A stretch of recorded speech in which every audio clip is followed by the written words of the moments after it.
Please welcome to the stage Dr. Victor Zhao, Research America board member and president of the National Academy of Medicine, and Mary Woolley, Research America's president and CEO.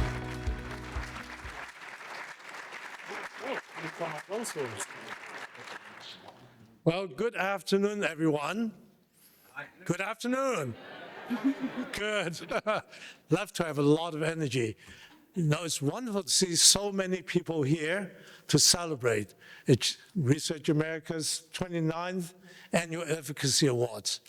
I'm Victor Zhao, and I'm just so happy to be a host this year, once again, for Research America. So it's a great pleasure to welcome all of you today. And of course, it says to my script to introduce our leader. Now, Mary does not need any introduction. So Mary, my good friend, please, over to you. Thank you. Oh my God. It's very special to be in the National Academy of Sciences. It's very special to be invited and introduced by Victor Zhao, and it's very special to be with all of you. As we gather in very turbulent times that we're not going to emphasize today, but we all know about and we're all thinking about. Nonetheless, we have an opportunity today to celebrate, to recognize the accomplishments of extraordinary leaders, and to underscore the lasting value of advocacy, arguably more important than ever before. I want to extend a special welcome to Research America's Alliance members. Thank you. You're critical to our work every single day, day in, day out, advocating as you do and helping us advocate for the health research funding environment and the policies that drive innovation, discovery, and faster medical and health progress. We thank you, too, for sharing our commitment and support of the broad science enterprise. We stand shoulder to shoulder with the science and technology enterprise writ large, and we're very active in that support. I also want to take a moment to recognize the current and former civil servants joining us today. My gosh, you're wonderful.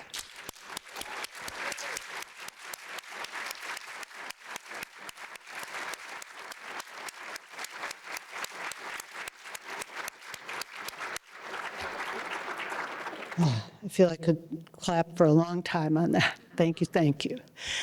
A special thank you to our sponsors of this program today.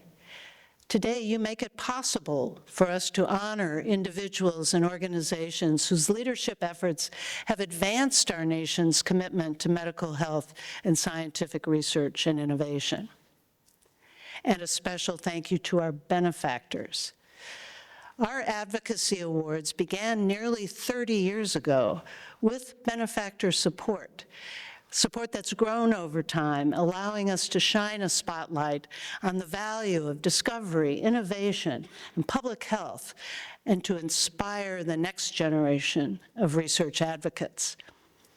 So many thanks are owed to our partners, our nominators, our previous honorees, our awards committee, our board of directors, guests, and of course, our esteemed honorees. You make today possible, and importantly, you make tomorrow possible for more and more people. I want to take a moment now to say just a little bit about what we've been doing in the last couple of months. We have been busy. We've stepped up to challenges of things like funding freezes and staff cuts and rule changes to federally funded research, agonizing things that have been going on, actions that frankly drive all the progress we've seen to date and can see tomorrow. And we're optimistic about tomorrow without being Pollyanna about what the threats are. Americans tell us in our publicly commissioned surveys that they support research for health. They're willing to pay more for it. They need it. They want it. They want the solutions to what ails us all. They want faster progress. They want global leadership. We continue to drive that kind of messaging. Let's not forget the people who surround us every day and their ambitions and their hopes and expectations. That's not going away. We have to keep collectively and individually driving that message. We've been issuing statements when called for, have been convening regular member-only strategy sessions with record attendance. We've sent letters to congressional leaders with more signatories than anybody in the community has ever seen before. The urgency of the now, taking action now, has really inspired so many people, and we will prevail. We're making the case. We're not going to let the research enterprise sink, and we're not going to hamstring innovation. You can help us. We have more to do. Our in-the-moment work isn't possible without your support to begin with, but we want to do more. We want to do things like social media advertising, other kinds of advertising that can't be ignored, that create a kind of surround sound agenda so that public's voice truly is heard. That's what we're going for here. So while you're here with us this afternoon, I hope you will consider making a gift to help us sustain and grow our impact, protect and grow our nation's enterprise. There's a QR code on the screen and in your program that you may use to donate. We're putting together a strategic innovations fund that gives us the ability to move quickly and with impact. I assure you, should you step forward, that we will earn your trust and confidence, and we will make a difference. I know that because you'll be working with us. It's important for us to honor those we salute this afternoon, putting aside concerns for the moment and focusing on what has been accomplished by extraordinary people and groups. People who are driving innovation, advocating for progress, and making a difference every day in the world of medical health and scientific research and innovation.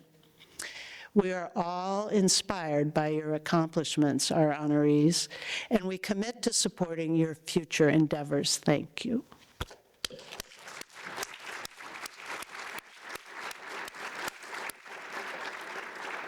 We will hear from you soon, but first, it's my privilege to introduce Sudip Parikh, Research America's board chair. Sudip is also the Chief Executive Officer of the American Association for the Advancement of Science and executive publisher of the Science family of journals. Sudip, my friend.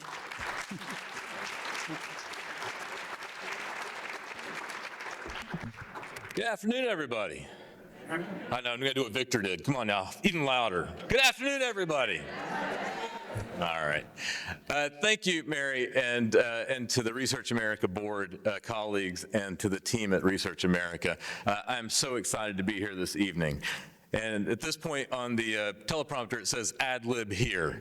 And this is the fun part because I was on a red-eye flight last night. So you're going to give somebody the chance to ad lib in front of a group of people that he admires and do it on no sleep. So here goes. Here goes. The past few weeks have been really, I don't even know the right adjective. You know, I don't have that adjective in me. But what I can tell you is that it raises emotion. And everybody in this room, because you're colleagues and friends, you feel that emotion. You feel things like uncertainty, angst. You feel grief. Then you feel anger. All that wrapped into one, because we have built this extraordinary edifice, this edifice that's embodied in this building over the past 80 years. And I would argue over 500 years of enlightenment. And you feel it at risk. You feel it at risk. And when you feel that kind of thing, there's certain things you can do. There's certain things you can do. You can scream into the wind. And there's value in that sometimes. I'm not going to put that aside. I think there is some value in that. But there's other things you can do. And you know, I never want you to mistake when I have a smile on my face or when I have a joke in my heart, that I am not feeling every bit of that emotion that you're feeling, and that I'm not feeling every bit of that angst that you're feeling, every bit of that anger that you're feeling, and that it's going to do one thing, which is to drive and focus the mind and focus the heart on what has to happen next. But you don't get to do that without a plan. You don't get to do that without a plan, because we are fortunate to be the inheritors. We have an inheritance from the past that is extraordinary, and we get to live up to that as this generation. And I look forward to working with every one of you, every partner of Research America, every partner organization that forms our enterprise, to ensure that it stays strong. Now, you can't commit to anything. You can't say we're going to win every fight. You can't say we're going to win every battle. What I can tell you is already, and I'm going to get into one little piece of the weeds. I want you to celebrate something. The continuing resolution that passed the House yesterday was not a foregone conclusion to look the way it does. And it was through advocacy that it looks the way that it does. And there's still hurdles to jump over in terms of funding levels, but in the Senate getting to 60 votes. But it will eventually come to pass. And what it won't do is lock in lower funding levels for NIH and for NSF and for other science funding agencies for the most part. Celebrate that. Celebrate that. Celebrate that as a win for advocacy, because that was not guaranteed. Anomalies don't come only in the form of quantum fluctuations. They also come in the form of budget requests from the president. So we have, I love that one person laughed at that. That's good. We have a whole bunch of stuff left to do. And there are going to be good days and bad days. There's a bad day coming up, which is the president's request. So here's my request to you all. You all are leaders. You're leaders in the academic enterprise. You're leaders in the research enterprise. You're leaders in industry.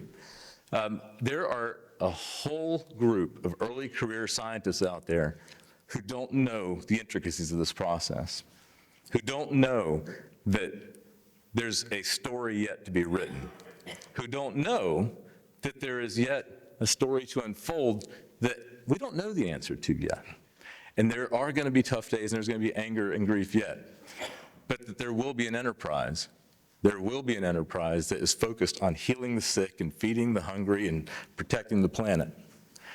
And that is something that we in this room collectively and through our networks outside are going to ensure happens. So I hope that you'll be telling that story to those early career scientists, those early career researchers, because we need them. We need them. And they're going to be the ones up here on this stage winning these awards in the next few years, which I fully expect.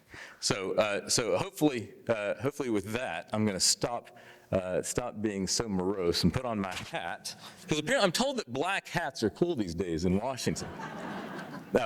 Mine says science, if you can't read it from the back. And the reason I'm going to put it on is because this is a night of celebration. Because even in moments when you feel angst and anger and grief, it's possible to feel joy and celebration too. Joy and celebration for accomplishments that have occurred. And so I am extremely excited, and I'm extremely excited to celebrate with our winners this evening. I'm extremely excited to celebrate with all of you in a place of warmth, in a place of collegiality, and in a place of gathering energy for what's to come. So thanks so much for being here. Thanks for being here this evening. It will be evening. And now, thank you.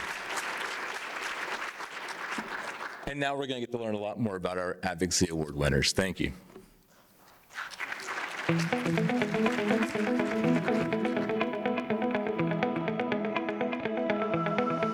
The most important policy issues in science right now, I think, is the huge politicization of financial funding of science and disbelief in science. We've had this creeping up over the last 20, 30 years, but never as dramatic and intensely as we do have today. And we have to work with our representatives in Washington. We have to work with our state representatives for them to understand unequivocally the importance of moving forward and doing the science to get better solutions. I've always been an advocate for people. And part of what I've seen, especially in communities where I grew up, that became even more prevalent during the COVID-19 pandemic, is that oftentimes people like myself did not have an advocate. And so who was I to be a scientist and to be well educated, but to not be a voice for the people who looked like me? And so my inspiration literally comes from the communities from which I serve. Science is one of the most important humanitarian efforts that we can participate in. I think it's important for advocates to understand the different perspectives that people may be hearing. The more we can do that seriously and thoughtfully and respectfully, the more impactful one will be.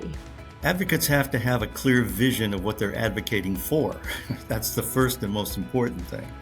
And second, they have to have a passion for it. Why? Because advocacy is hard and not as fast as you want. So if you're going to become an effective advocate, you've got to have a passion for it. Why do I think these science issues are important? Because there was a time, actually most of the time when I was growing up, that we all held a deep belief in the capability of science. And I think that that belief has been fundamentally eroded to the detriment of everyone. And so I do think that we need to restore people's confidence in what science is capable of doing. In any job, there are two critical things. It's the mission and the people. And to be able to work in a mission that you truly have passion for, and with people who completely share that passion, is the most valuable thing. What inspired me to be an advocate for science was the best science applied for the most neglected. There's not always an opportunity for those who need to benefit from the science get access to the science that they need. And so DNDi has really been committed to bringing the best science to the most neglected patients and populations. The sheer wonder of science and medicine inspired me to become an advocate for science. I have a frontline look at what's happening in labs around the world. I get to speak directly to researchers who are coming up with treatments for diseases and who are trying to explain the wonders of science. In science advocacy, the most important things are people, people, and people. My experiences have taught me that fundamental basic research is the basis for almost everything you might see in the pharmacy or on your shelf. And so basic research is the basis for most of the products we have today that can help make us better. How research advocates can be most impactful, I believe, goes right back to a question that John Porter once asked. He asked, how do you know your research is having an impact? And he got several responses that indicated high-profile journals and building on the foundation of science. And he said, yes, that's really important, but I want to know what impact is it having on people. And at ARC, we really use that as a touchstone. What impact is it having on people? And when you start to get that, it's really exciting. When I think about the impact of advocacy and maybe some of the lessons learned, it's about helping each other, having each other's back, supporting each other, and doing things for the public good, for the collective good, for the common good. The notion that as a community, as a society, we come together and produce things for the benefit of all of us. And really, science and knowledge is that public good.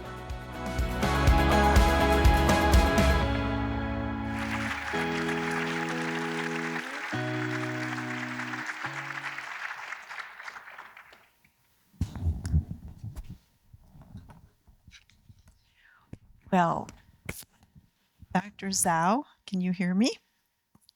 It is an honor to be in your house.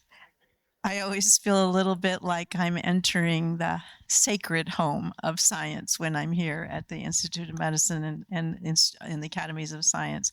I have enjoyed many wonderful occasions in these hallowed halls, but I'm not sure I've ever had the honor of participating in such an erudite panel. So thank you for sharing with us. And Sudha, warming up the crowd was really quite remarkable after a long journey home. I'd like to see you when you're well rested. But really what I want to do is thank Mary Woolley for really assembling an incredible ecosystem of advocacy that, as I think you can infer from Sudhip's remark, really helps make a difference in where we land, both from a legislative perspective, but broadly in the societies and communities in which we work. So Mary, thank you so much for your leadership, for your energy, and really for giving me the privilege of serving on your board. It's truly an honor. Unfortunately, Doctors Al Salmer and Kismikia Corbett-Hilaire are unable to join us tonight. Dr. Salmer is receiving the Outstanding Achievement in Public Health Award, and Dr. Corbett-Hilaire is the co-recipient of the Building the Foundation Award.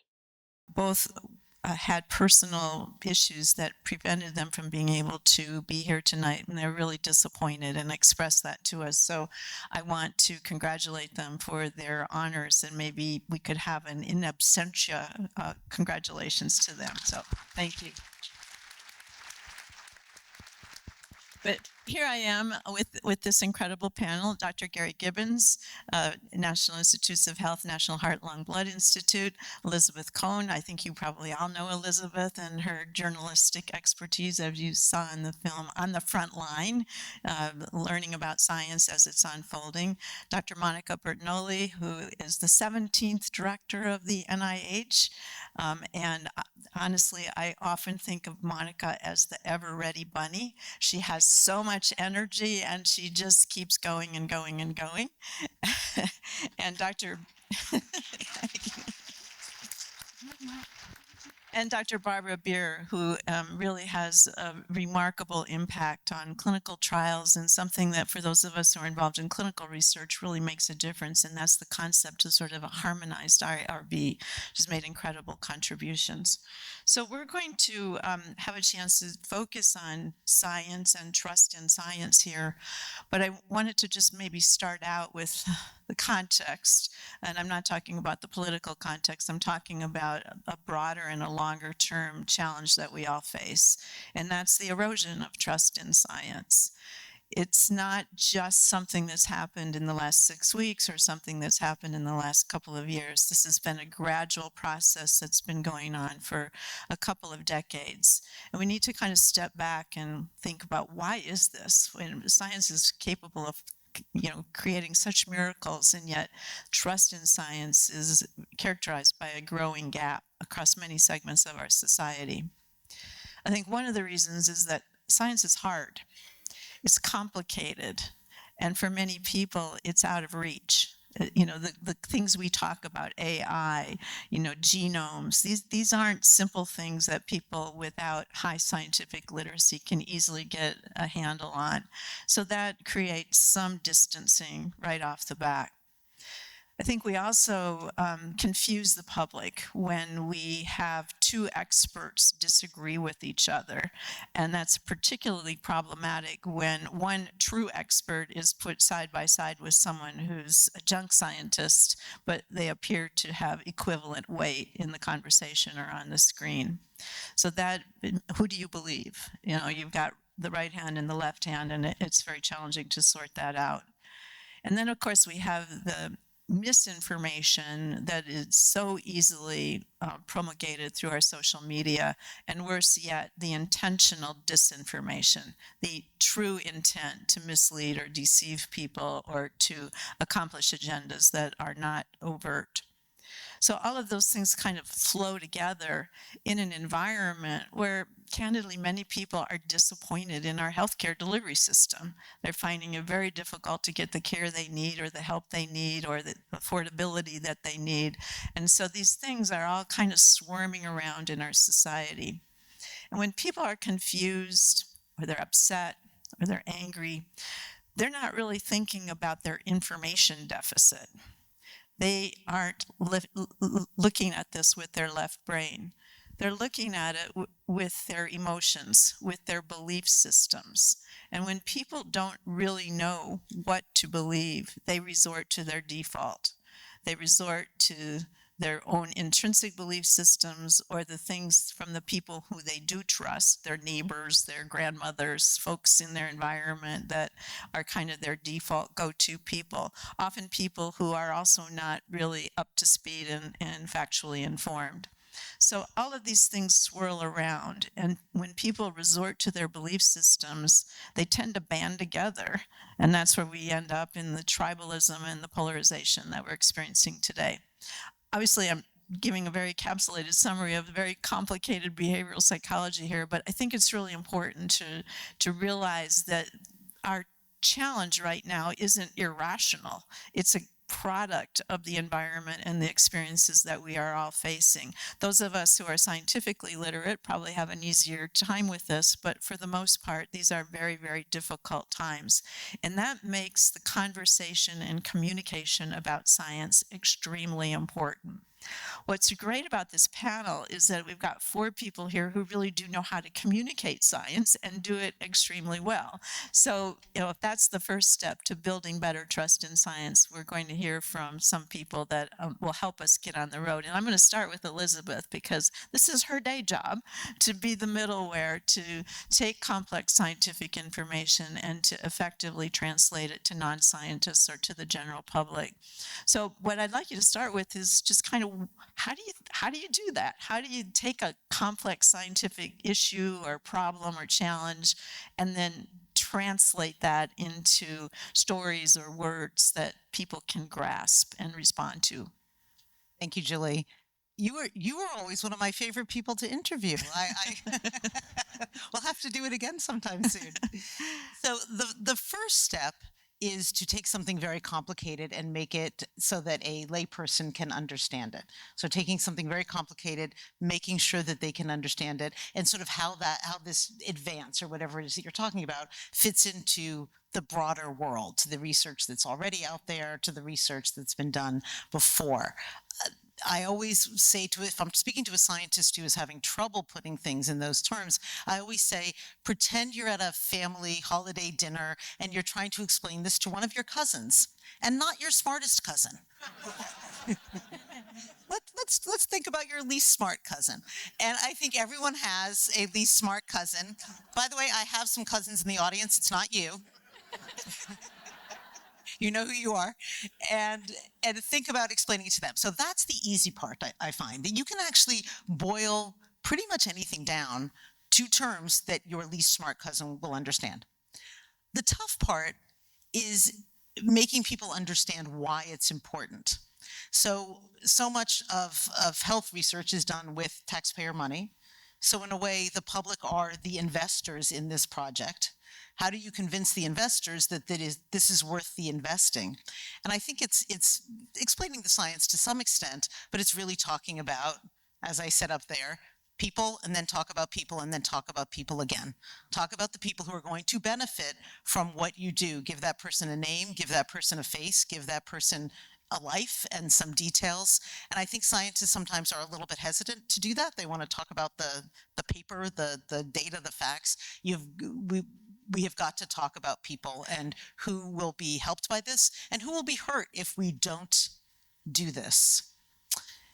And when I think about what's been challenging with what Julie was talking about, sort of the way that things have evolved over time with distrust, I think about when I was covering the measles outbreak, not the current one, but the one about, I think 2016 was the other big measles outbreak. And I asked a very high-ranking federal health official, I think the anti-vaxxers are winning. Just go on Facebook. It was still Facebook at that time, not so much TikTok or whatever. The anti-vaxxers seem to be winning. Their message seems to be resonating. I see that as a journalist. I see that as a mom. It seems to be resonating. And this official said, I hear what you're saying, but we don't want to get down into the mud with these people. And I heard that from other people as well, not just this one official. And while I can understand why they felt that way, we have got to figure out a way to communicate these things and to fix miscommunication and bad information without getting down into the mud. That's the trick. And I think one of the approaches is to look at the folks who are not trusting science. Who are those people? What are their demographics? And ask them. Ask them.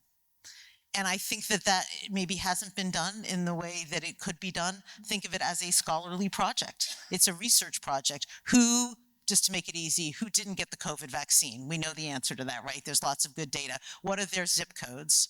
Go to those zip codes and ask those people. And I'll never forget speaking with a public health official during the vaccination attempts campaign of 2021 in Idaho that had a very poor vaccination rate. And they said that what turned out to help them was a National Geographic story that showed that men who got COVID had trouble with sexual performance. That helped because the men didn't want that and the women didn't want that. So the women could communicate this to the men in their life. And they said that of all the things that were written, they did focus groups, of all the things you could die, you could whatever, that was the thing that really resonated. And so we're laughing, of course, but if that's what resonates, then do that. But you have to figure out who these people are, identify them, and figure out what they care about and what they're scared of. And I don't know that we've done that with all the different populations. I think with some, but I don't think we've really taken a hard look at who didn't get vaccinated, where do they live, what would inspire them to get vaccinated, what do they want, and what are they scared of. You're bringing up a really several important points, but I think the idea of going to the streets, like really listening and listening first and not telling. I was an innocent bystander during the COVID pandemic, I'd like to think, but I did watch a lot of the press briefings that were done by high-ranking government officials, shall we say. There wasn't really a humanistic connection. There was a lot of data, there was a lot of documentation of recommendations, but there was very little empathy. There was very little, we're all in this together, and there wasn't a lot of kind of appealing to altruism or, maybe this isn't an issue for you, but can you help us out in the community because other people are a lot more vulnerable. So, I think that listening first is really an important, whether we're talking as a risk communicator, journalist, or whether we're talking to a patient or someone in our own family. It's really important. So thank you for that. So Dr. Gibbons, you and I have had a chance to talk about a few things, but one of the remarkable things about Gary is that his academic pedigree is amazing. He's gone to practically every single important institution in the country, but he also really likes to talk about how he became a scientist and the importance of curiosity. Can you tell us a little bit about your childhood and how that curiosity kind of led to your evolution? And I'm going to come back to why I'm asking the question in a second. Well, I grew up in inner city Philadelphia, and proud Philadelphian, obviously Super Bowl champions. Yes. And one of the things about Philly is when I was a kid, it had a science museum. It's actually named after former resident of Philadelphia, Ben Franklin. Some of you may have heard of him. And part of that institute, I think, started like in the early 1800s. And Sudeep actually mentioned before this notion that this is an edge of enlightenment. And I think about Ben Franklin as an individual who obviously was part of our founding fathers, a policymaker, but he also was interested in natural philosophy and science and obviously electricity, and would give lectures about that because I think he's just a curious citizen and contributed in so many ways to the public good. Started the U.S. Postal Service. And so I think there is that intrinsic part of curiosity that institutions like he created would give a kid an opportunity just to explore the world and ask questions of how and why things work.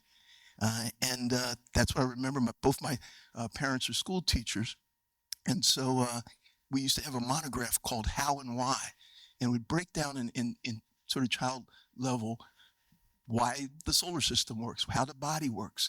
And I always found that fascinating. The Science Museum was a place where you just explore space and science. Literally, it had a heart that you could walk through.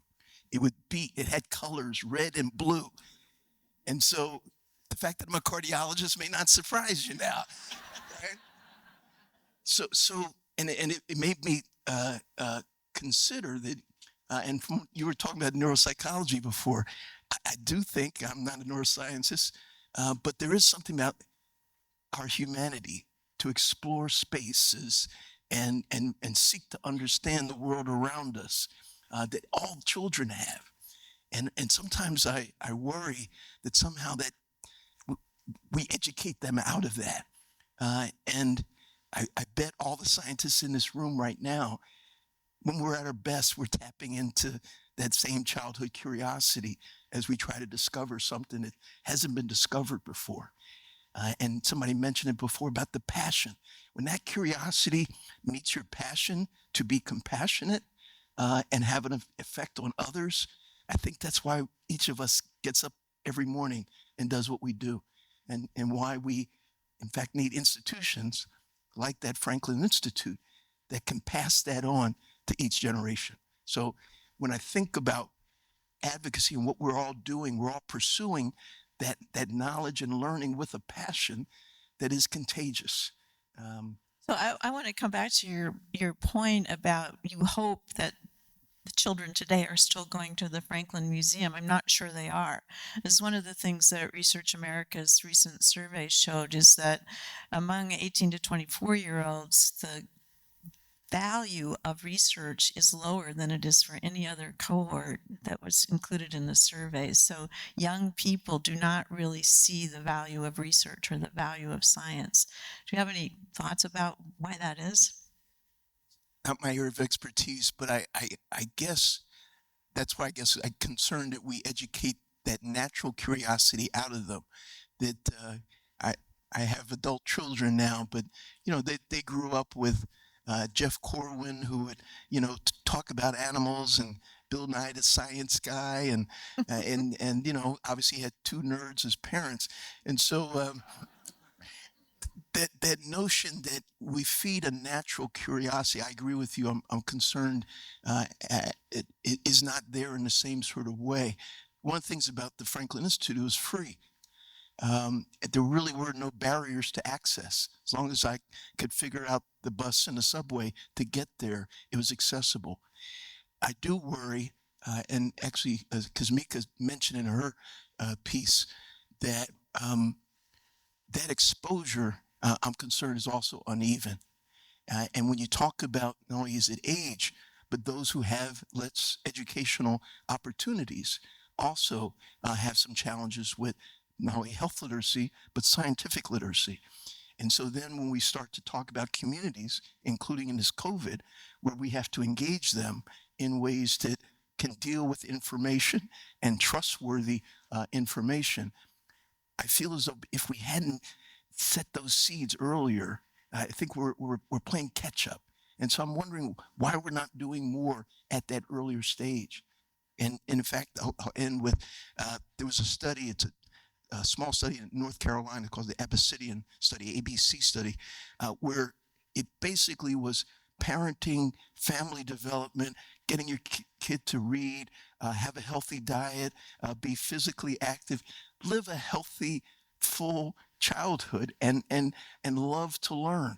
As it turned out, in that sort of under low SES community, there was less dropout later on in school, less teenage pregnancies, less drug use, more college. And actually, when they followed the cohort even further out from like 3 or 5 to 30, they had better jobs, better SES, less hypertension, less chronic disease. And so there's a sense that I think if we unlock that childhood curiosity, learning, and particularly those communities that need it the most, that's going to help us with that next generation of scientific literate folks who hopefully can live healthier lives. Thank you. Thank you for that. So, Monica, when we study who do people trust, very often the most trusted person for any individual or family is their primary care doctor. We saw that way back in anthrax attacks. It's consistent finding through most of the public health emergencies, at least that I've been involved in. And yet, you're from Wyoming, I'm from South Dakota. Primary care doctors are few and far between in those parts of the world. So when you're thinking about access to care, access to health, and access to trustworthy brokers of health and health information, how do you see it from the standpoint of rural health? Yeah, and I'll just, a personal note, I grew up in the middle of Wyoming. It was literally 98 miles to the doctor's office. And when I was a kid and I broke my arm, got bucked off a horse, my parents waited till the next morning to see if I was really hurt. It was kind of a tough place because they figure, well, if she really needs to go to the doctor, she probably won't sleep tonight, which is what you mean, it's a tough place. So, then I finally it was worth making the, couple hours drive in to get my arm looked at. And it's the same way today. Where I grew up is still 98 miles to the nearest doctor's office. And the other thing, so a couple things. Obviously, that is, first of all, someone like me being in this room with all the people who are my heroes, my rock stars, is something I pinch myself about every day still, and it's just wonderful. And riffing off of what Gary said a little bit, it's about that wonder in science, and the fact that I'm here today is a constant source of amazement, and I'm so grateful. But then, okay, what happens in parts of the country where I grew up? And if you look at what's happening in our nation, those parts of the country where I grew up are suffering. They have, you get that map of the United States, I'm sure you've all seen it, and you look at where low life expectancy, poverty, low educational attainment, nutritional deserts, maternal health desert, it's an overlapping map for all of those things. Very bright spots in that map, bright spots meaning bad, are our Native American communities. I grew up next to the Wind River Indian Reservation, so I have a deep passion for our Native communities. But then lots and lots of other bad places. And those places are where it's hard to get health care. And those places are people on both sides of the political spectrum. They're people at all walks of life, always. And they're also where the poorest, the worst effects of the COVID epidemic. So I've had a passion ever since becoming a physician, and certainly upon taking a job like being at NIH, for what do we do about this part of our country that's really left out? And then you talk about, those are also the same people who don't trust us, predominantly. And they don't trust for 1,000 different reasons, don't need to go in there today. And, everyone asks me in my role as NIH director, what are you going to do to restore trust in the NIH among the American people who don't trust you? And I say there's no public announcement, no speech I can give, no lecture, no nothing. The only thing that establishes trust is human-to-human contact directly. And yeah, so we need to support everyone in science who can educate, and everyone in science who can care for a person and benefit from all the riches that we can bring with our research. And that's why we hit on, when I was in NIH, primary care. Because primary care is the front line in everything we're doing for health. They are the front lines in these communities like where I came from. Often it's not a doctor, it's a physician's assistant or a nurse practitioner, so primary care gets, even beyond and deep into public health. And so that is how I think we earn trust. And then finally, when you look at various polls out there about who do people trust for their health care, and you look at the list, I like one from the Pew Trust that came out not a while ago, but they were pretty much all the same. Number one, their primary care doctor. Number two, their pharmacist.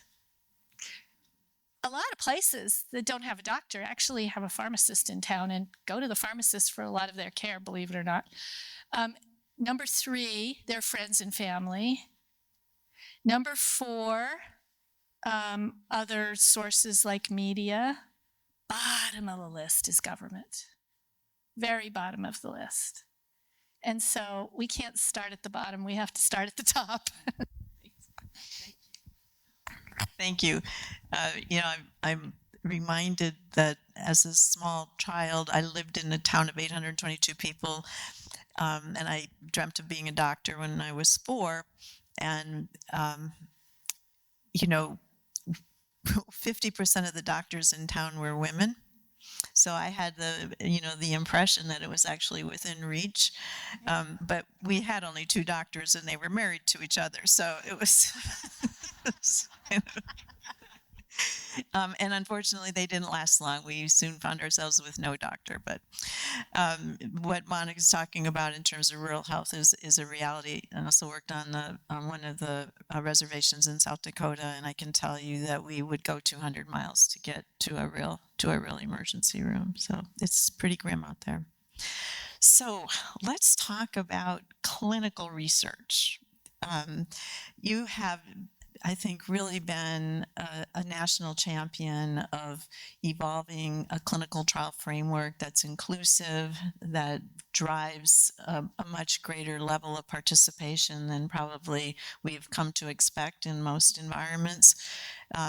And in addition, as I mentioned in the introduction, you have also been a real champion of trying to make it easier to develop institutional review board processes for harmonized trials and so forth.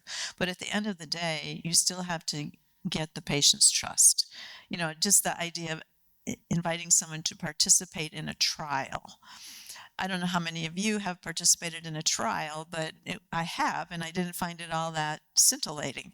So, and I'm not speaking about a medical trial, I'm speaking about a witness trial. But, the word conjures up something that is not generally portrayed as something people are really eager to do. So how do you create the trust framework so that you can get people to want to participate in clinical research? So thank you for the question. And my answer resonates with much of what we've just been hearing about. First of all, we don't engage people at a time when they don't need to know about a clinical trial. They have no framework for understanding clinical research before somebody comes up to them and says, would you like to be, because you have this cancer, in a clinical trial? And they're, what's a clinical trial? So the first thing is we don't engage people. We don't spend the time educating in schools. In medical school, believe it or not, there is nothing about clinical research. People think that the medicines appear, I don't know, they fall from the sky like the stork delivers the medicine, and there's no way of understanding that most of what we do in medicine, it's changing now. It's the art of medicine, and it's not really based on good, sort of evidence. And a lot of what we are doing is not really at the stage where we can say, this is the best treatment for you. We know it's the best treatment for some people, but it may not be for you. So that goes to the fact that we need our clinical trials to be reflective of those individuals that are burdened by the disease or condition, and our clinical trials are not. So we need to change this to be inclusive in a way that is really appropriate for the disease and condition. And we don't even know the epidemiology of some of the diseases and conditions at this point because it hasn't been sort of studied. Now, NIH does a lot of this kind of work to bring it home, but we're not taking the message. The primary care doctors lose their patients when they go into a clinical trial. And the clinical trialists don't go back and say, oh, well, this is what happened, and this is why we're interested in doing this. And there's no way of people, no less 98 miles away, but even down the block from where I am in the megatropolis of healthcare, for somebody to know what clinical trial is appropriate for them. Further, we don't speak in a language that people understand. When we've worked on a clinical trial glossary for participants and patients and the public, because doctors and trialists use words that no one understands. And they certainly use abbreviations that even each other don't understand, depending on the specialty. So we went and sort of did a lot of work with the communities around, and clinical trial is heard as criminal trial. That's where we start. So if you're talking about a trial, as you said, they don't hear it that way. So we have to now talk about research studies because that makes sense, but we don't start at the right place. We don't start with the kids. And in fact, in COVID, you would literally be unable to talk to somebody because they were behind some barrier. And the first time they heard about a clinical trial was when they were asked to sign some piece of paper remotely. That's not okay. They need to understand that, sort of how we think about things should be based on really understanding, what their experience is. Because trust me, most people don't care about the outcomes that we're looking at. They care about whether they can communicate with their child, not whether their child can walk 6 minutes and get further down the path. They care about whether the child can communicate to them. Those are the things that we should be working with, and we don't spend enough time in the community understanding what people care about. And to your point, Elizabeth, it's all people, people, people. And if you don't bring it home and if you don't talk to them with the time and the sort of grace that they need to understand, you're never going to win this battle. I'm getting it's sort of a theme here across these four perspectives that it's it's the human connection, it's the curiosity, it's the listening, it's the values that really make us humans, that really is the foundation for trust and good decision making, engagement. Our system, just to finish for one sec, our system doesn't allow that time. We're judged with RVUs, and there's 15 minutes, if that. My father had prostate cancer, and was in at one point came home and said, I was amazed today. At least one hand was ungloved when he said hello. And it was like, oh my God, he doesn't even say hello ungloved because they're working so hard. We don't have that time. We got work to do. We have a lot of work to do. So we just have a very brief period of time left, and I will ask a lightning question. I'm just going to go from Gary on back. If you could do one thing if you had a magic wand, you could do one thing or change one thing that you think really would help move the trust barometer in the right direction, what would you think would be something that would really help? So if there's one thing we could do to get it in the right direction, I think it's been said here. One of the things that Francis Charles charged me and Elsa Perestaba with during the pandemic was to engage communities. I think even Elizabeth might have even done a story on it. And that was a challenge. We got some of the best community engaged researchers in the country, but we still had difficulty figuring out how to integrate the community perspective into our research. And NIH has done some of that over the years, but I think it showed us that we probably need to do more and do it better and get, to Monica's point, at the front lines. Community engagement. Yeah, community engagement. And listen. Yeah. Elizabeth? Listen to the people who don't trust you. Listen to the people you're kind of mad at. Listen to the people who disagree with you with great respect and ask them. And that would include the primary care physicians. I think that those are the folks, the primary care physicians who were trying to, for example, get people vaccinated during COVID in some of the areas that had the lowest level of vaccination. What did you observe, and what did you do that worked, and what did you do that didn't work? Admit we don't know much more often and approach people like, we don't know.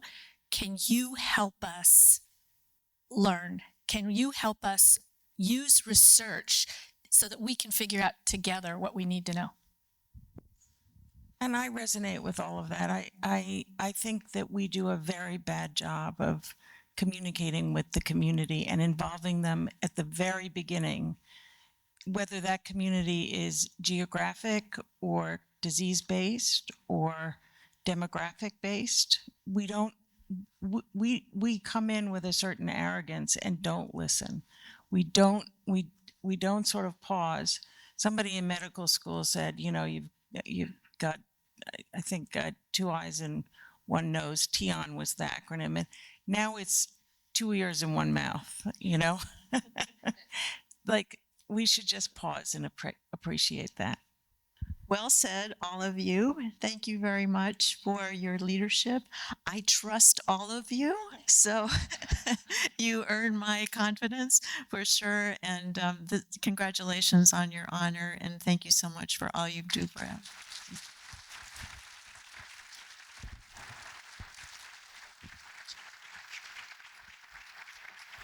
Thank you to all of our awardees for your thoughts. Really reinforces to me not only for each individual the importance of listening, but it underscores some work we've been doing at Research America for some time now, but we're ramping it up. And that's to assure that everyone who's trained in the sciences, whether it's at the clinical edge, if you will, or at the bench or with populations, to be trained to do a good job of listening to communities. Certainly to individuals and to patients, but to communities. And so that they're in that training, they're also supported well by their institution and valued by all of us in the community. We can change things. We can change things. It's within our power to change the way that we relate to people who don't have science training. It's, in fact, going to have more impact than continuing to believe we're going to change everybody else. We can't retrofit the population. So I just felt like we heard great advice, good tips, and actionable steps forward. So thank you all.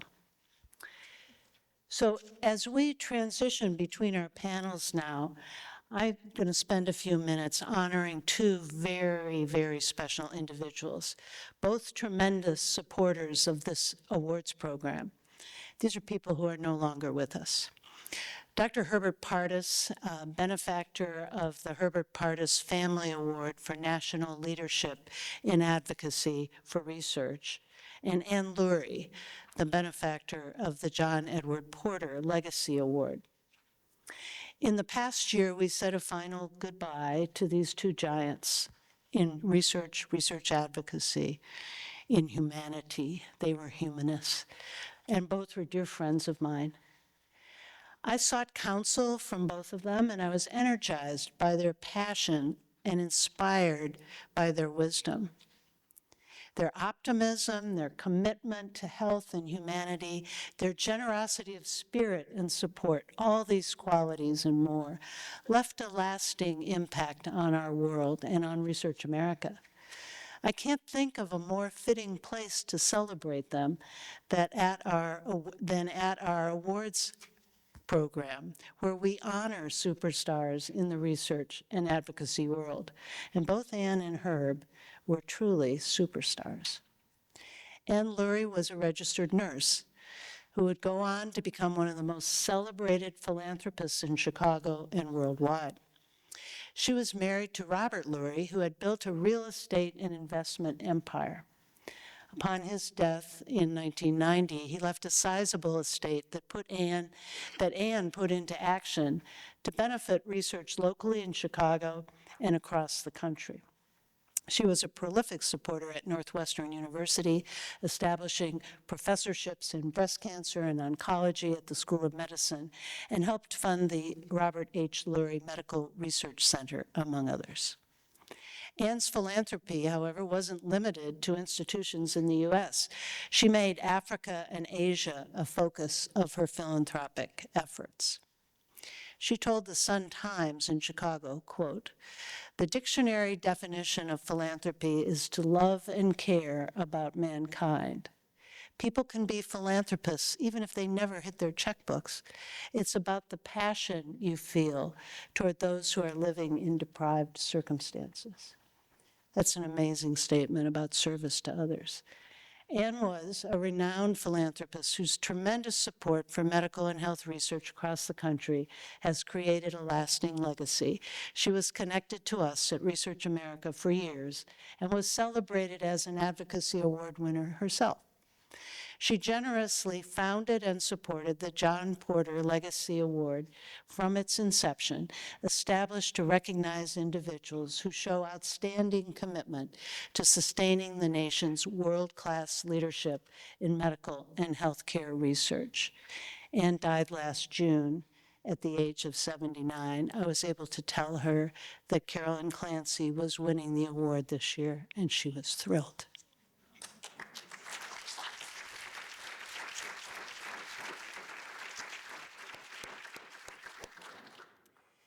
Dr. Herb Pardes, a noted psychiatrist, was a former director of the National Institute of Mental Health, dean of the Columbia University College of Physicians and Surgeons, and CEO of New York Presbyterian Hospital. He worked tirelessly, and he made New York Presbyterian one of the largest healthcare institutions in the nation and a model for healthcare and medical research. He said to the New York Times, "I've never been able to walk past a problem. I've got to fix it." That's the Herb Pardes I knew.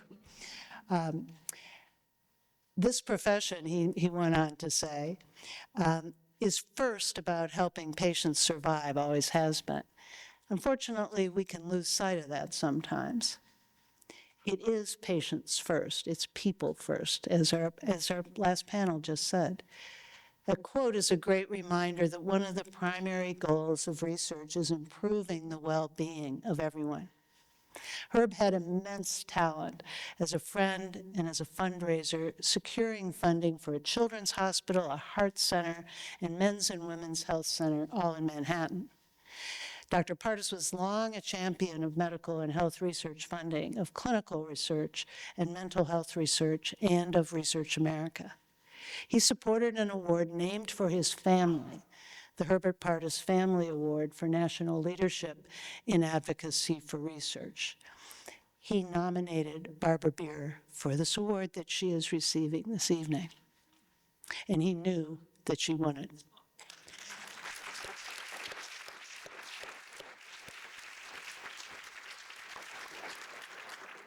Like Anne Lurie, Herb was always family forward. He served on the Research America Board of Directors, and we felt like he was family for 3 decades. He was recently named a lifetime director of Research America, a special form of recognition not offered before or since. Herb died in April of 2024 at the age of 89. Herb and Anne touched many lives, mine included, and they leave a lasting legacy in their communities across the research and healthcare ecosystem in the world. We extend our condolences to the families of Anne Lurie and Herb Pardis, and to all who were touched by their caring, their generosity, their kindness, and their wisdom. Thank you for listening.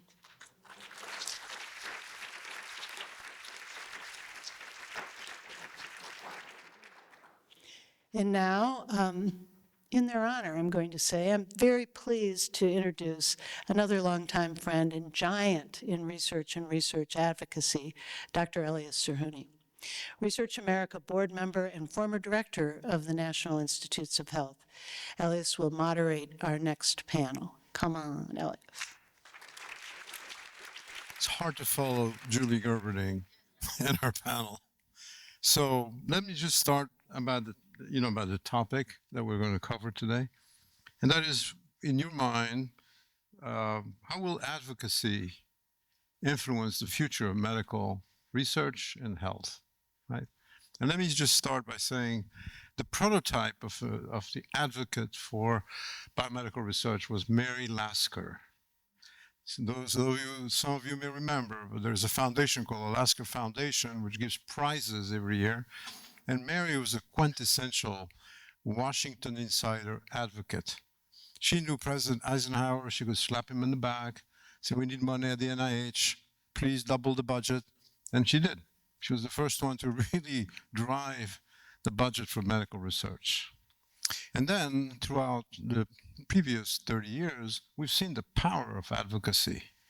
And the question for all of us is to say, is the future of advocacy going to look like its past? Or does it have to be different? I think that's the challenge that I'd like all of you to address as we go through the questions. But let me just remind you of the power of HIV advocacy. It was violent, outspoken, throwing blood at Building 1 at NIH, throwing blood on Dr. Fauci. And it really required the NIH to engage, a little bit like what Monica was saying and Dr. Brittagnoli was saying, and to listen to what they wanted. They didn't want speeches, they wanted cures. And NIH delivered with the industry as well. And then Nancy Brinker, for breast cancer. I mean, do you think we would have done as much research today on breast cancer and understood the subtypes of breast cancer as well as we do today in the treatments if she wasn't there? If the advocates like Alan Siegel and her, who received the Lasker Award, actually weren't there. So the question forward is, what is it that we need to do in the future to influence the same way our predecessors have influenced, the medical research and health and how we have been effective. And this is why this panel of very, very distinguished members, Dr. Carolyn Clancy, I'm not going to go through all your biographies for the sake of time, Dr. Barney Graham and Dr. Donald Wood from the Muscular Dystrophy Association, and Chief Marketing Officer and Patient Advocate Morgan Roth, and Dr. Gary Mickelson, and from Drugs for Neglected Diseases Initiative. I did work with your organization, and when I was in industry, they would come to me for money, drugs, and very, very good advocates for the neglected diseases. And Delali Atiogbe Atipoi. So welcome all of you, and let's get rolling. And so first, I know someone on this panel quite well, it's Carolyn Clancy, and she was the head of AHRQ before you went to the VA. And she would always sit down with me and say, well, the world is not just basic research for no purpose. And the fundamental research is great, but it needs to impact people. So, Carolyn, in your video, you spoke about the importance of leading with the impact research that can have, the impact that research can have on people and communities. But tell us more about advocacy efforts that you believe will be important to bringing breakthroughs to the public, especially veterans now that you're at the VA. Thanks, Elias. It is really, really wonderful to see you. And I think what I was trying to tell you wasn't that basic research wasn't important, but that we had to keep an eye on where it was going, because I think that is part of advocacy. I don't think people realize, for example, that much of the amazing breakthroughs in COVID built on years of work in HIV and so forth. And that doesn't mean we necessarily need to lead with that. But what worries me and makes me very happy and privileged to work at VA is this lost in translation phenomenon, right? That we fund a lot of research, there are great studies, and I've heard more really incredible, pretty famous researchers. They make it to the New England Journal. In days of old, it would be a big deal if you were on NPR or maybe got into a newspaper, and they assume that that finding that they just made is really, really important. And I think they underestimate the power of needing to communicate that effectively, and also something about how actionable the finding is. So, you know, one leader in maternal and child health care demonstrated that bed rest actually was not very helpful in terms of women having premature contractions. And he presumed that people would just stop doing that. And of course, they didn't do that because there was no alternative, right? So you've got a woman, family, and they're very, very excited about having this child, and they are terrified that they're going to lose this baby that they've been so hopeful about. And they say, you know, it feels like I'm going into labor. And the answer is, well, we don't have anything for you, so just keep on keeping on. Now, that might actually be the right answer, but it's not terribly empathetic. How we get messages to people about what works and what doesn't.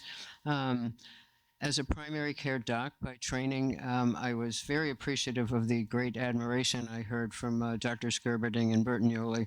But it's busy, and we don't make it terribly easy. I think we're getting to a place where we could make it much easier, because I know that trust in primary care docs and clinicians is huge in VA. But I think that we've always got to be letting people know about that. I'll just say one advantage we have in VA is this proximity between clinical care and the research that's being done. About, I don't know, 2/3 of our researchers are clinicians themselves. So when we see advances in cancer research, for example, in genomic markers for treating lung cancer, which is an incredibly exciting area now, what we're also seeing is dramatic increases in lung cancer screening, because, you know, there's that very tight connection. And I think we've got to nurture that. Not everyone has the privilege of doing research in such a setting, but I think we've got to really promote that. That's interesting. You know, when you talk about applications and the fact that you need advocacy to develop the background of research and so on, one of the things that I was really impressed with Dr. Barney Graham is the fact that we developed a vaccine in 9 months. That is unprecedented. It had never happened in the history of medicine. And many will trace that back to the work of Dr. Graham, because the structure of the receptor binding domain of the virus was unstable, and they found a way to make it stable. And they conveyed that sequence to the companies that were building.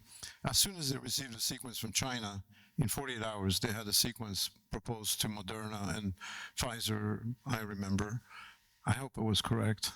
It was 48 hours or 72? Whatever it was super fast. But anyway, the reason I'm really calling on you is because you've been at the forefront. You've been part of an accomplishment that had never happened before. And today we're hearing that this was a big mistake, that NIH was a culprit for perpetrating vaccines on people. What have we done wrong? What do we need to do to change that? That's a long conversation. First of all, I just want to thank Research America organization for recognizing me, and Dr. Corbett Hilaire now, we received this together. she wasn't able to be here today, but I'll be speaking for her as well. I've had a very privileged life, both with my finding my life partner at the places where I've trained at Vanderbilt to learn about vaccines, and then at NIH to have the resources at this vaccine research center that you helped develop during those early years of 2000. And it was a place where multidisciplinary team came with a single purpose in mind, a mission to develop an HIV vaccine. And we were given a facility and resources and support and coverage to do that work with a lot of academic freedom. And being able to explore our own curiosities and develop the technologies that happened from HIV research led to basic science breakthroughs for respiratory syncytial virus, understanding how stabilizing proteins could make a difference for vaccines, and then a whole series of responses to emerging infections led to other concepts, and then to collaborations with Moderna and so on. And so by the time this outbreak happened, we just happened to be in a position where we were ready and we knew what to do. And it was because of the investment in building the Vaccine Research Center, which is now under threat. And the infrastructure and the young people and all of that are being degraded to some extent. So I feel like I lived in this very privileged window of time where we had the resources and the freedom to do the work with a dedicated group of multidisciplinary scientists, all trying to do the same thing, which we haven't still done. We still don't have an HIV vaccine, but all the things that were done to try to make an HIV vaccine are what led us to having the tools and resources to. And then we just happened to do that at NIH, where we had access to all the other extramural resources that could then put the clinical trial networks together and enroll 200,000 people in about 3 months and get the results that we needed to advance this vaccine. So it was really a confluence of investment and opportunity and freedom and just happening to be at the right place.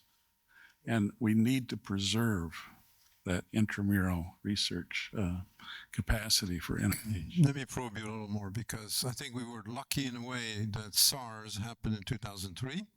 That was the first warning that coronavirus was dangerous. Then there was the Middle East SARS equivalent. And I know you all engaged in that research quite early. So it took a while to actually get to the point where a pandemic occurred and you were ready, right? However, there is no real advocacy for vaccines. Why? Because people are not sick. They say, oh, you want to give me a vaccine? I'm not hurting, I'm not. And we, on the other hand, worry about vaccines because you're in fact vaccinating normal people. So how do you get this conundrum change between the need for advocacy, by who, how, versus the need for the science that needs to continue? Well, first, I want to introduce my friend Mark Dennison here, who was working on coronaviruses long before SARS showed up. So some people would argue about the importance of coronaviruses, even back then. And we were very lucky because SARS-1 had a mortality rate that was in the 10%, 12% range instead of the 1 or 2% range.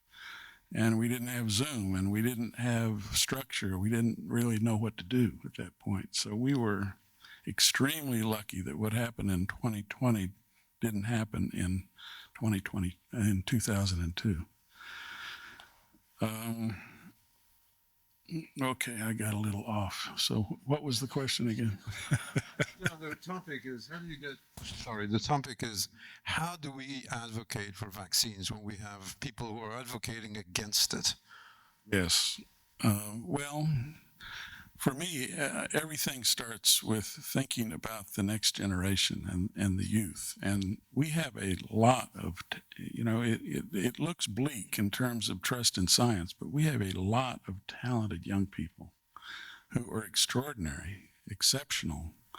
And I think we need to do more at finding all of them because a lot of the exceptional youth, I just spoke to a group of 4th and 5th graders. I spent the morning with them from the Tuskegee Airmen Academy in Atlanta last week, and 200 bright minds, most of whom should become scientists if they really knew what science was all about. But how many of them will really see the path or have the opportunity or have the resources to avoid the tuition debt and everything else that happens along the way that keeps them from being involved in science? So in my way of thinking, the best way to solve this problem is to invest in our young people and to help educate them, help clear pathways for them, make the process to getting into science or public health easier. Thank you. Don Wood is our next speaker. And let me tell you a little anecdote, if you don't mind, about the power of patient groups and advocacy groups. So we had a recession, and Katrina, the hurricane came about, and they wanted to cut the budget of NIH, and you've had your doubling, we don't need you anymore. And and I was like, wait a minute, there's still work to do. And so I went to the appropriators. And the head of the appropriation committee was a very nice gentleman because we had bipartisan support, Ralph Regula. And he told me, hey, listen, you guys scientists, you always want more money. That's understood, and maybe you deserve it. But the question is, I would respond to the patient groups. Why don't you bring them? Because they're a lot more powerful in my district than you scientists with white coats. And so he said, so will you come to the hearing? Bring patients.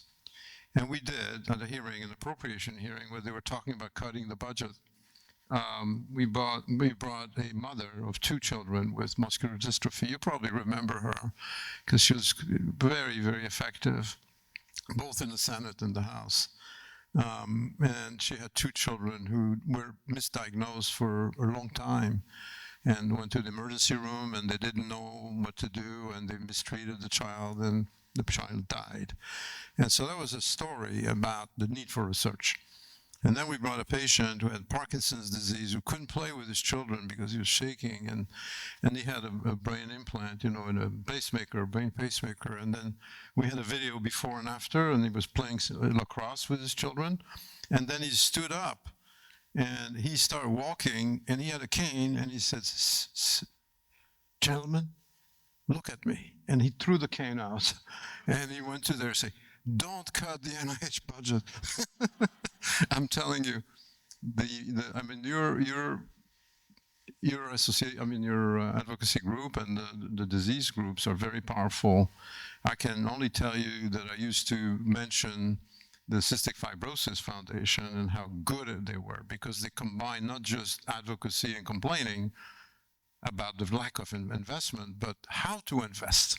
And they showed the example. I'm sure you'd like to tell us then on your end, with your experience, both when you were in the organization, now the advocate for it, how to go forward and how to make advocacy more effective even than what it's been. Well, thank you very much. And I also want to thank Research America for honoring us. We are deeply honored. Thank you, Mary, for all you've done. I love your question. I think it's important to know how the Muscular Dystrophy Association started. We are celebrating our 75th year, but that means we started in 1950. The muscular dystrophies are all genetic disorders. Important to know that. and almost all of them are progressive disorders. Back in 1950, the handful of people that founded the Muscular Dystrophy Association, there was no knowledge of what the genetic material was. I think people forget it wasn't until 53 that Watson and Crick did that. Back then, Linus Pauling, a famous chemist, etc., was thinking it was proteins, and there was arguments, etc. That's one problem. Second problem was nobody knew how normal muscle worked. We didn't know how the strength was produced in muscle, or why, or what an abnormal muscle would do in terms of the strength, etc. And third, they had muscular dystrophy, so where would they go for treatments, or at least symptomatic treatments? There were no research things going on in America for muscular dystrophy. So when the Muscular Dystrophy Association started, there was nobody working on the diseases, and we didn't know the basis for them. The Muscular Dystrophy Association, as an advocacy organization, therefore had to start by doing what?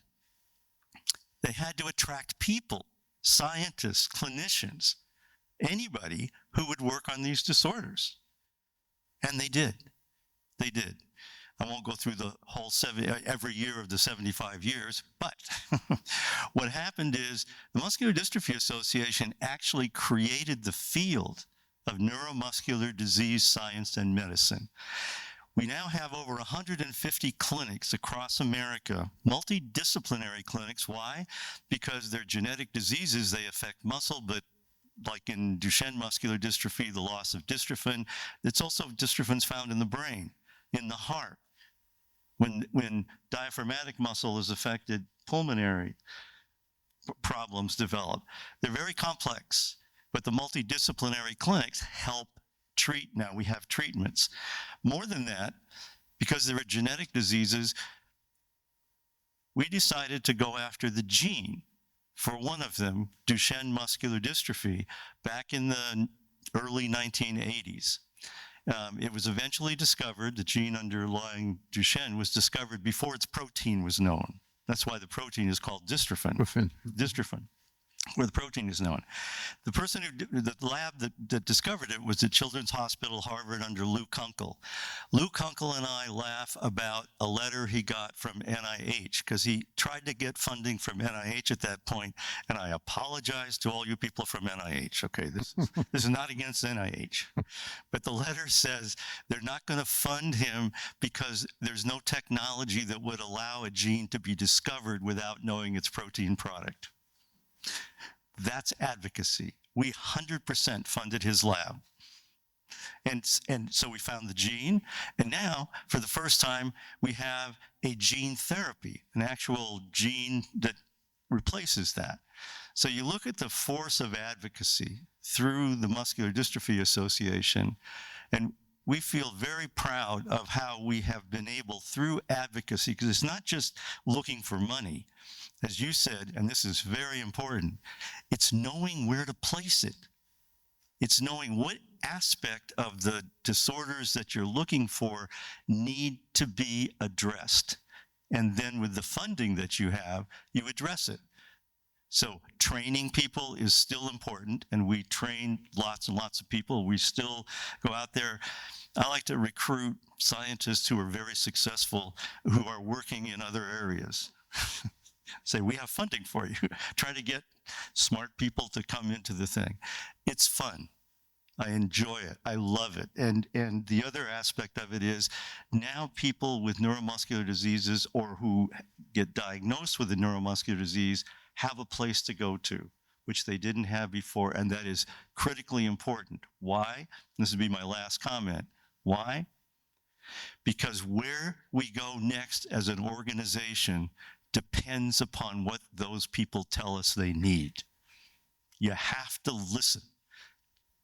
It's a theme here. You have to listen to the people you're advocating for, so you know what to advocate for.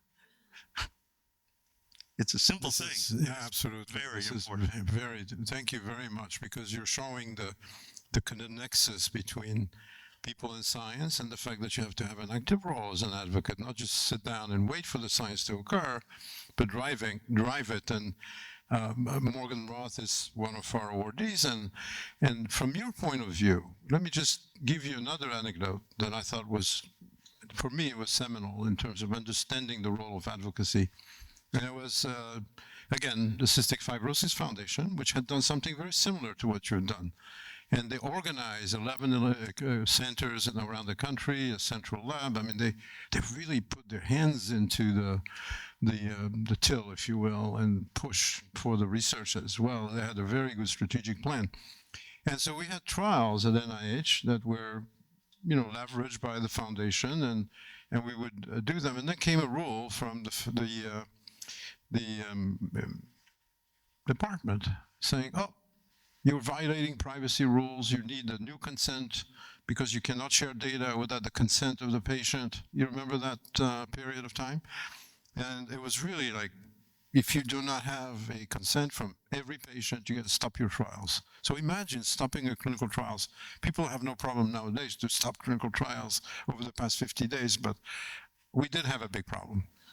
So I called Bob Beal, and I told him, I have a problem. Can you help me? You know what? 30,000 patients. He got 29,993 consent forms to me in a week. That was the power that I said, oh, I have to work with these people.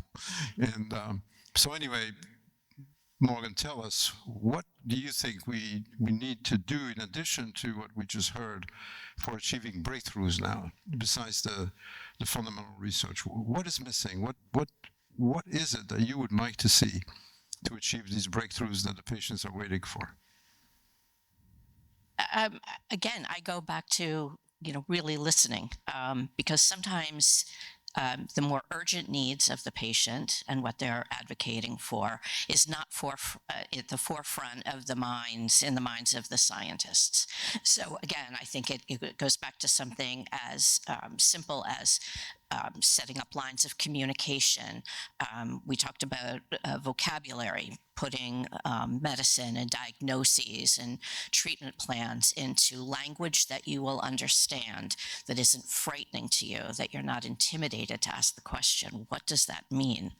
I think we've come such a long way. I know, when I was diagnosed with a neuromuscular disease when I was a child, my parents really and we were told there's nothing we can do about it. And, at the time it was a syndrome, it wasn't a disease. Very little was known about the disease that I have.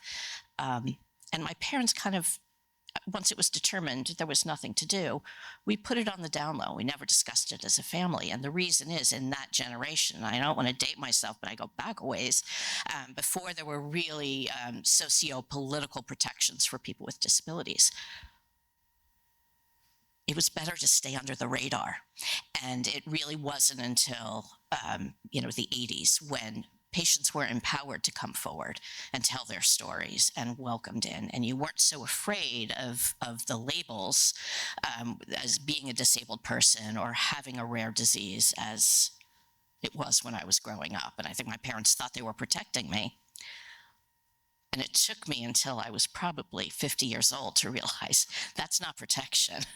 Protecting myself means going out and asking for what I need and finding a welcome at the doors of our legislators, at the doors of great institutions like NIH and great medical centers, knowing that my voice is a tool to make what I need available to me, or to get the ball rolling on something that you might not know that I need. So, again, what is needed? Making sure that welcome mat is out, making sure that we're speaking as humans and translating very complex science. And I appreciate the challenge in that, but making sure that it's understandable and doing our best for agencies and organizations like NIH, Muscular Dystrophy Association, making sure that we are constantly amplifying those voices. It takes a lot to muster the energy and sometimes the resources to go to Washington and sit in the office of your elected representative and tell a story. I don't think a lot of patients understand how very valuable those stories are and the role of that to put a human face and a voice and an experience behind a very complex diagnosis. But it's more important than ever. And we need Thank to know you. that you're listening. Again, the patients first, right? I mean, it's so touching. I mean, nobody really gets engaged by statistics, billions, people. It's really what makes the huge difference. And then when you have to fight for neglected diseases where there is no advocacy, then what do you do, Denali? What does your organization and has accomplished, and what do you really are looking forward, because you have been successful? What are the advocacy angles that you've used to make sure, and what do you hope for in the future to make the NDI even more successful? Thank you for the question. And I also just want to thank Research America for this tremendous honor for DNDI. For those not familiar with Drugs for Neglected Disease Initiative, we are a global non-for-profit that's focused on how do we discover and develop treatments for neglected disease areas within neglected populations. But to your question, I mean, the fundamental basis of how DNDI was formulated to begin with is from a place of advocacy. It's a 20-year organization, and actually how it came into being was because of the fact that there were patients that we were working with, there were physicians, there were really critically dying of sleeping sickness. And for those of you not familiar with sleeping sickness, the current medication that was available at the time killed 1 in 20 patients. It was an arsenic derivative. And so you had physicians out in the field who were dealing with patients and having to give them an arsenic derivative with the hope that maybe their patient would survive the pain enough to be able to see the light of day. You had families who would watch their loved ones cry out in agony and in pain. This was a disease that essentially caused neurological damage and for ways for which patients were ostracized from some of their family members because of the way they acted out. And so DNDI was really formed from the opportunity for organizations like Doctors Without Borders with other research institutions that were located in Kenya, in India, in Brazil, to all come together in a working group that actually formed DNDI. But the reason why I bring that up is because what happened as a result of DNDI coming together and the advocacy from the patient community, from families, from these organizations, was the fact that working with other institutions and with private sector, for instance, Sanofi, they were able to find a compound, basically dust off that compound, do the research work, and came up with a product that now moved away from that arsenic derivative. And over the 20-year history of the organization, developed better generations of product that now we can actually talk about a place where we're at a point of elimination in 20 years, which is amazing. Because of open science and being able to share information and data and not operate in silos, because of a patient-centric approach for being able to ensure that when we're developing that target product profile, how do you actually involve the communities to actually, what is it that they need? How do we get to a place of actually having an oral treatment and not something that somebody has to travel miles? We talked a little bit earlier about rural health, right? From Monica and a few other people as well too. Not having to take the long drive to the hospital, spend multiple days, that's economic for a lot of families. And so being able to address that through engagement early in the research and development process is absolutely critical. And also being able to deliver on the best science. And so not being satisfied with status quo, not being satisfied to only have a Me Too product. Certainly we look at how to repurpose products, but we want to be able to also have the best innovation that we can deliver for neglected patients. And so that's been able over the last 20 years, not to just deliver on treatment for sleeping sickness, but also have have the opportunity within the 20-year time frame to actually deliver on 13 treatments across a number of diseased areas like leishmaniasis, Chagas disease, and not do that just as DNDi, but do that in partnership with a number of just industry players as well as public actors, academia, and doing that as a unit and ensuring that strong collaboration and partnership is in place. I remember when you came to Sanofi, I was the head of. I'm sorry. I remember when you came to Sanofi with your colleagues, and not you personally, because it was somebody else, and I was the head of R&D at the time, and the commercial and the financial people said, "Don't do that about the new chemistry." And so I went to the board, and then we had a new policy that said that no, we need to do this, but at no loss. And that's the policy that actually was adopted by many, many companies to be able to, in fact, justify to their shareholders that it was completely necessary to do what you accomplished really with that sleeping sickness and other diseases. So I think pushing the advocacy is actually really important if you change policy as well. So I think that's one of the things that I always say, don't just work for your immediate problem, but change the policy overall, if you can, across the public and private sector. So thank you very much for all you've done. And thank you, congratulations for your award too. Thank you to all the partners who've been involved. Now, let's go to Gary Mickelson. I have a question for you.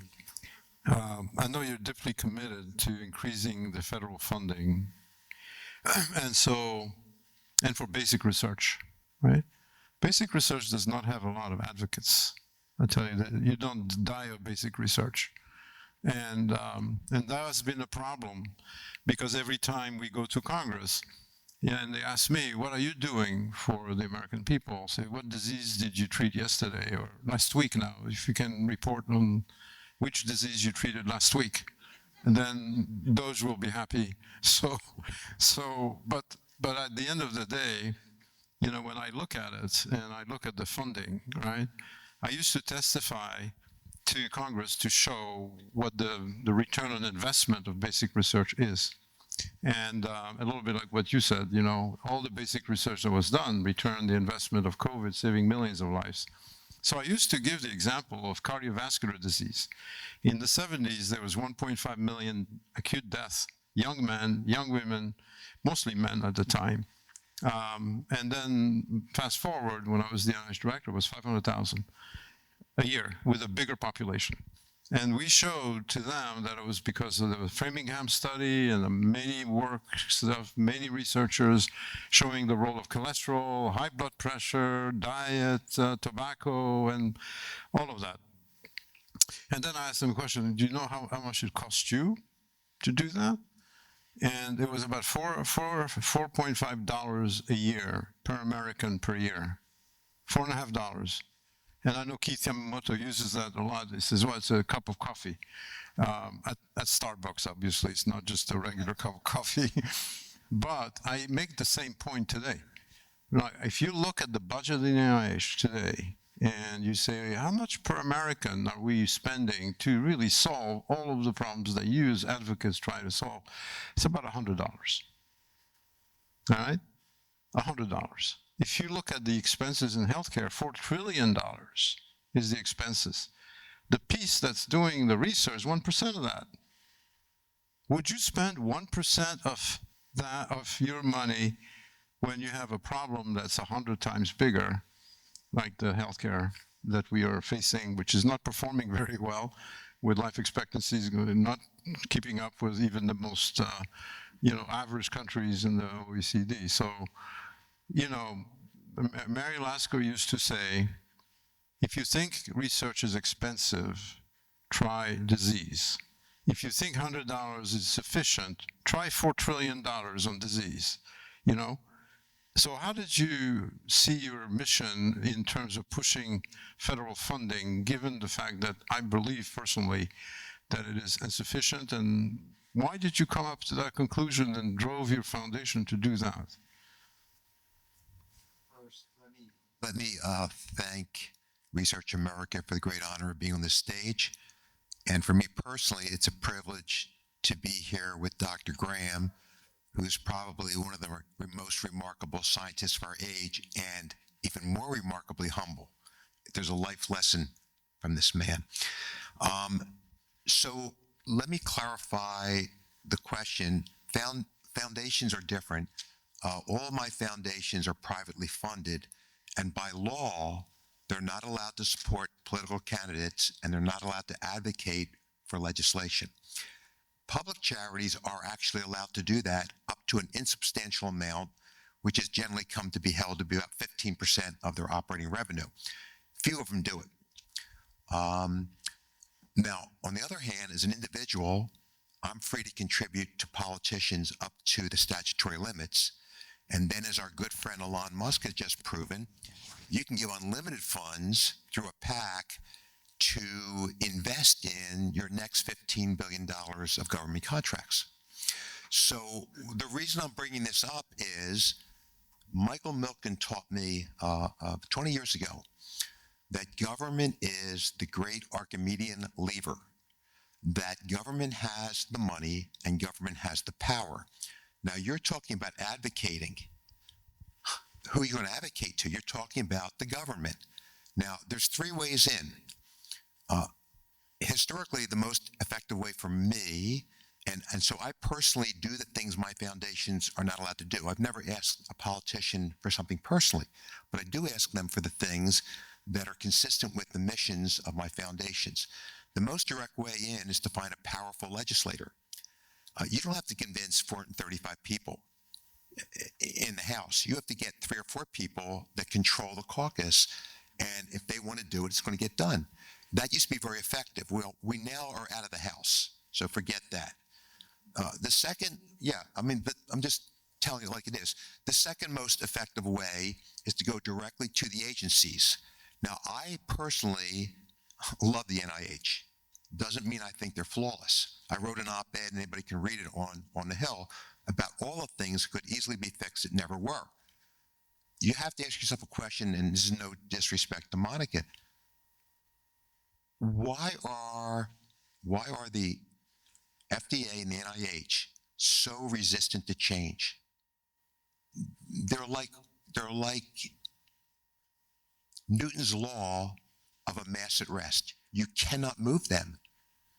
And that is a huge problem because the things that need to be moved don't even cost money. It's just doing things in a more smart way.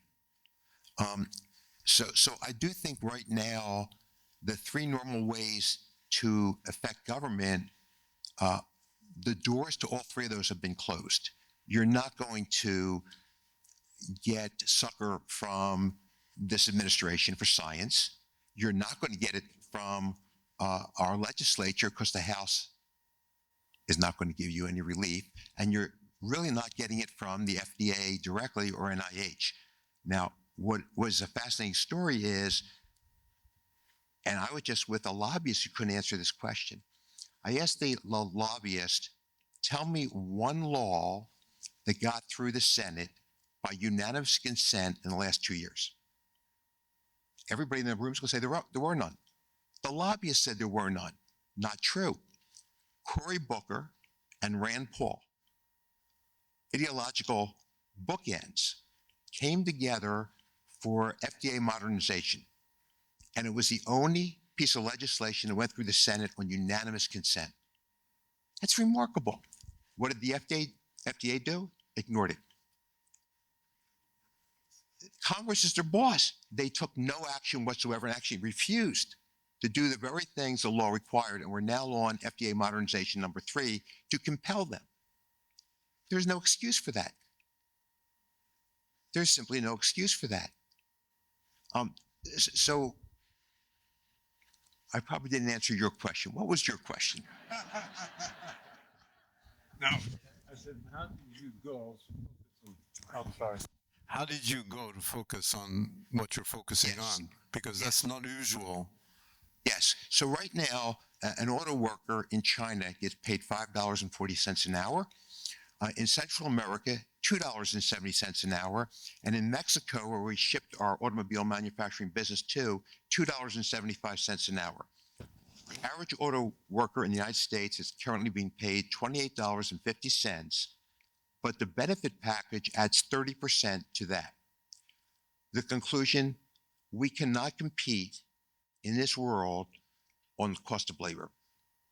And the corollary to that is, then we can't compete on the price of goods that require labor.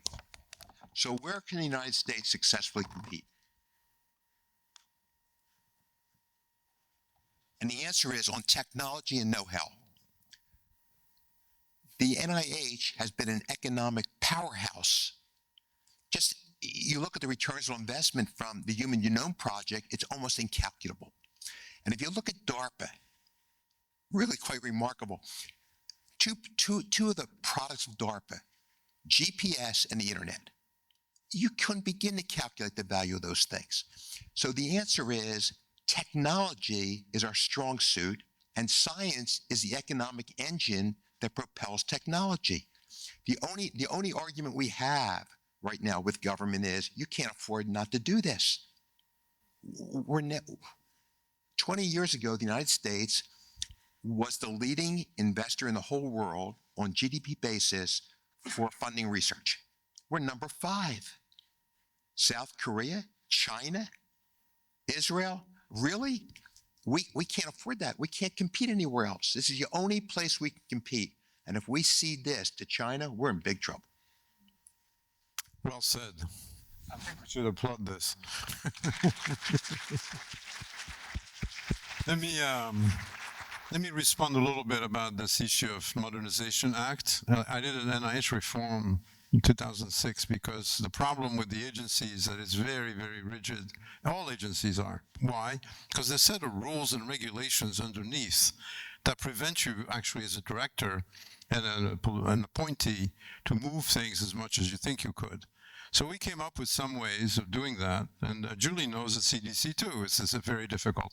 So the question is really the structure of federal agencies needs to change, and that's the problem that we tried. And in the NIH Reform Act, we even put a mechanism that I advocated for called the Strategic Management Review Board. And just to make us, to understand the punchline, it had to be producing a report on the effectiveness and efficiency of the organization every 7 years, directly to Congress, to even bypassing the Secretary of Health and proposing any changes that needed to be done, because you can't change things abruptly at the NIH. You know what happened? They never asked for the report. Congress never asked. So much so that the NIH director who came after me said, I don't need that. You know, what do I need to bother with an SMRB? I mean, it's like a board, you know, telling you what to do and whatnot. And Monica reestablished it, but too little, too late. But now, in terms of last point, and I stop. If you take $1 billion out of the NIH budget on an abrupt basis, because the NIH budget is really given over 5 years for grants, right? So only 20% of the budget is available. So a $1 billion cut results in about 7,500 to 10,000 scientists losing their job. It's really dramatic, and it hits the young investigators. I've experienced that. And so it is a human issue. It's a human capital issue. And what you're saying about the discoveries we need to make to sustain the economy are not going to be made by AI and machines. Maybe I'm wrong, but right now they're not. They're made by people, smart people. Just like Gary Gibbons was saying, curiosity-driven research. You and I both have lived through this. In around the 2010 time period, there was a massive exodus of brilliant scientists from Russia. Some of the best chemists I've ever encountered, and we were the beneficiaries of that. When this hits, make no doubt about this, this is going to be an economic famine of biblical proportions. You're just getting the beginning of this. This is not going to go away. We're going to have a mass exodus of our best scientists because they're not going to flip burgers over at McDonald's or drive Uber. We're going to lose these guys. And we're losing this cohort and the next 3 cohorts of young scientists, the exact opposite of what Dr. Graham was saying. Right. This is going to be painful. And Elias, can I just say one more thing? Please. What do we do about it? So everybody should be saying, what are we going to do about it? And one of the things that we have failed to do, all of us as scientists, is to speak up and push back. Peter Hotez has. There's one or two other people who have, and they risk their lives. I mean, Peter's been threatened. His family's been threatened.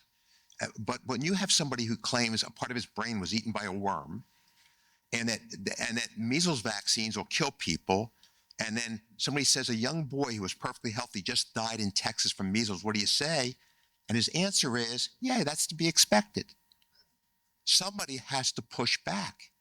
And I think we need to take responsibility for this. As scientists, we thought we should not get into the fray. Wrong.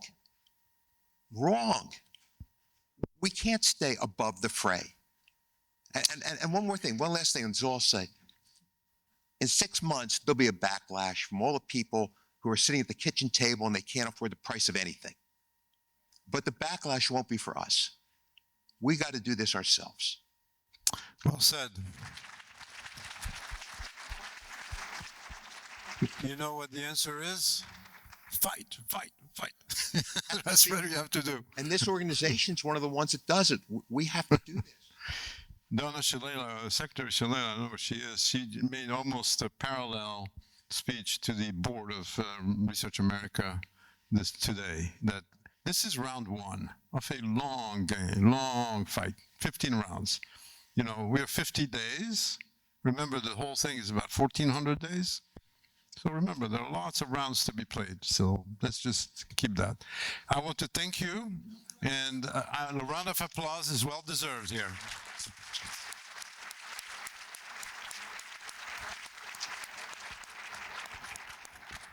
I was just thanking Elias and all of our panelists. You gave us a lot to think about, including that charge for pushing.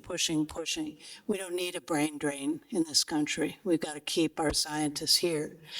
Now, there are 2 additional honorees who are, in fact, exactly well placed to prevent the kind of brain drain and huge damage to our nation going forward. Our Edward C. Whitehead for Medical Research Advocacy honorees this year are Congressman Frank Lucas of Oklahoma and Congresswoman Zoe Lofgren of California.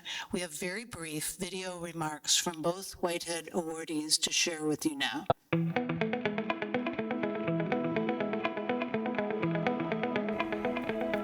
Hi.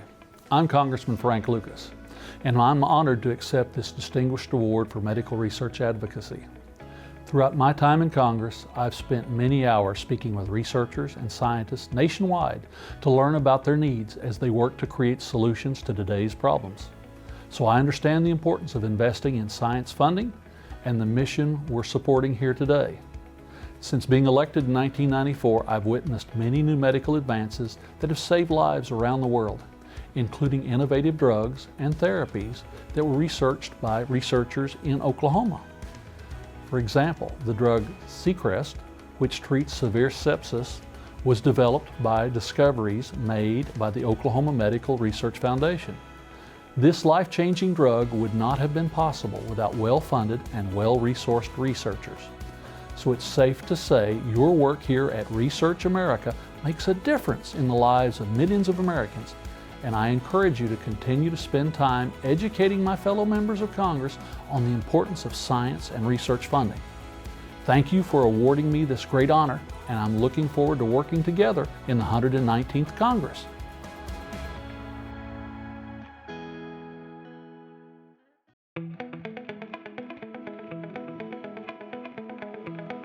It's a pleasure to be with you virtually today, but I wish I could join you in person. It's an honor to be accepting this award.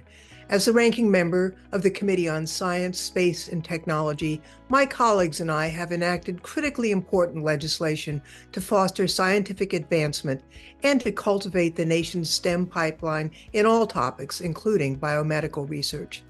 Much of this legislation passed unanimously out of our committee, showing that the work of our federal research agencies has been bipartisan and is critical for the health, security, and prosperity of Americans from all backgrounds. We're privileged to have researchers across the United States, including in our federal workforce, who dedicate their talents to finding cures and discoveries. It's my deepest hope that these efforts can continue. We must fight to ensure that our scientific enterprise remains resilient, diverse, and unafraid to further our understanding of human health and the world around us so that we may effectively address our nation's challenges. I will always be your champion of this enterprise. Thank you, Research America, for not just this award, but your work in advocating for STEM and for the people who dedicate their lives to bettering our world and to science. Thanks again. Super. Absolutely super. And we look forward to presenting these awards in person very soon. That'll happen in their offices.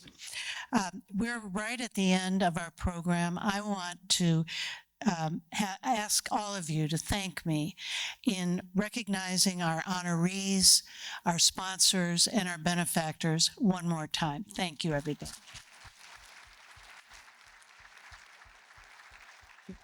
And we have a few thoughts as you're making your way into the reception area. We have a few thoughts, final thoughts from our honorees via video. But please join us soon next door. Thank you.